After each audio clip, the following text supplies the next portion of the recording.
ডাঙৰীয়াৰ প্ৰতি আপোনালোকৰ বিশ্বাস আস্থা শ্ৰদ্ধা গতিকে মই আধা ঘণ্টাতকৈ বেছি নকওঁ হ'বনে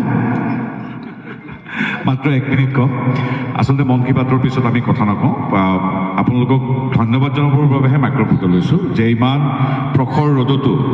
আপোনালোকে প্ৰধানমন্ত্ৰীজনৰ প্ৰতি থকা মৰম আৰু শ্ৰদ্ধাৰ বাবে ইমান ব্যস্ততাৰ মাজতো ওচৰৰ গাঁৱৰ ৰাইজ আহি ইয়াত উপস্থিত হৈছে সকলোকে ধন্যবাদ জনাইছোঁ আমি আকৌ দেখা দেখি হৈ থাকিম আজি গতিকে মই ভাষণ নিদিওঁ পুনৰবাৰ ভাৰতীয় জনতা পাৰ্টিৰ যি শক্তি বৃদ্ধিত আপোনালোকে সহায় কৰে এটা অংগ হিচাপে আগুৱাই যায়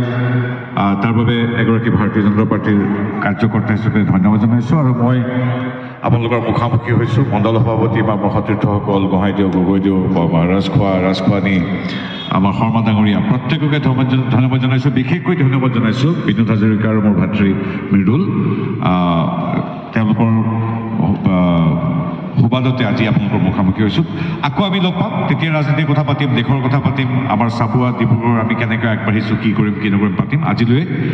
ইমানতে সামৰিছোঁ পুনৰবাৰ নৰেন্দ্ৰ মোদী দেৱক আন্তৰিক শ্ৰদ্ধা জনাইছোঁ আপোনালোকক শ্ৰদ্ধা জনাইছোঁ ধন্যবাদ মোৰ লগত একেলগে কওক ভাৰত মাতা কি ধন্যবাদ আৰু মই আপোনালোকৰ পৰা বিদায় মাগিছোঁ গুৱাহাটীলৈ যামগৈ ধন্যবাদ জনাইছোঁ সন্মানীয় পবিত্ৰ মাইতা ডাঙৰীয়ালৈ ধন্যবাদ জনাইছোঁ